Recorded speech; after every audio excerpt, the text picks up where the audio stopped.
पारंपरिक पद्धतीने गव्हाची खीर करण्यासाठी इथं मी पाव किलो खपली गहू घेतला आहे. खपली गहू शक्यतो चपातीसाठी आपण वापरत नाही, ते फक्त खिरीसाठी वापरतो आणि काही जण खपली गव्हाच्या चपात्यासुद्धा करतात. हे वेगळ्या पद्धतीचं गहू असतं आणि याच गव्हाची आपण खीर बनवणार आहोत. सुरुवातीला ह्याला 2-3 वेळा छानपैकी धुवून घ्यायचं, म्हणजे यामध्ये जी काही घाण असेल ती निघून जाईल. तुम्हाला दिसत असेल या पाण्यावरून हे गहू बऱ्याच दिवसाचं आहे आणि त्यावर बरीच धूळ बसलेली आहे. त्यामुळे ह्याला 2-3 वेळा स्वच्छ पाण्याने धुवून घ्यायचं. तसं पाहायला गेलं तर पारंपरिक पद्धतीने जी गव्हाची खीर करतो त्यासाठी हे गहू कांडून घेतात, म्हणजे उकळीमध्ये टाकून हे अर्धे अर्धे केले जातात. पण आपण शहरामध्ये ही खीर कांडू शकत नाही. मग त्यासाठी काय करायचं? या गव्हाला आपण मिक्सरमध्ये कांडून घेणार आहोत. मग ते कशा पद्धतीने करायचं? हे गहू धुवून झालं का ह्याला जमलं तर सुती कपड्याने पुसून घ्यायचं, म्हणजे यातलं जास्तीचं पाणीही निघून जाईल. त्यानंतर ह्याला मिक्सरच्या भांड्यात टाकायचं आणि अगदी 1-2 सेकंदासाठी मिक्सर फिरवायचा. म्हणजे आपल्याला पूर्ण गव्हाचं पीठ करायचं नाहीये. आपल्याला थोडे थोडे कण फक्त त्याचे वेगळे झाले पाहिजेत. अशा पद्धतीने आपण याला एकदा कांडून घेणार आहोत. 1-2 सेकंदातच आपण मिक्सरचं बटन बंद करायचं आहे. हे बघा, अशा पद्धतीने आपलं गहू घरच्या घरी अगदी सोप्या पद्धतीने काढून झाले. आता ह्याला मी कुकरमध्ये शिजवणार आहे.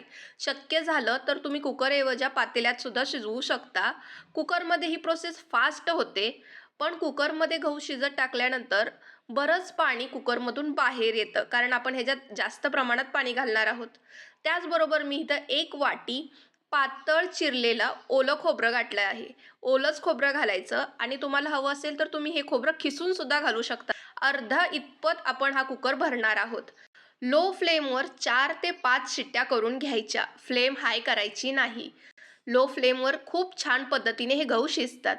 हे बघा, मी तुम्हाला दाखवते. अशा पद्धतीने. आता पुढची प्रोसेस. तुम्ही जर पाव किलो गहू घेतला असेल तर पाव किलो गूळ घ्यायचा आणि गुळाचीच खीर खूप छान होते. हे बघा, मी पाव किलो इतपत गूळ यात घातलेला आहे. आणि हो, जर तुम्हाला असा काळसर गूळ मिळाला, म्हणजे हा केमिकल विरहित गूळ असतो, हा जर मिळाला तर बेस्ट आहे.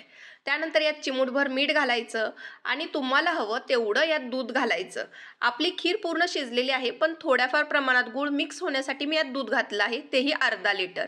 अजून थोडा वेळ ह्याला गॅसवर आपण लो फ्लेमवरती 5-10 मिनिटासाठी शिजवून घ्यायचं.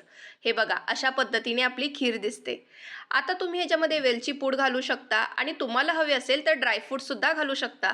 पण पारंपरिक पद्धतीची खीर ही विदाऊट ड्रायफ्रूटची असते आणि ती चवीला एकदम बेस्ट असते. तर या सणाला अशी खीर नक्की करा.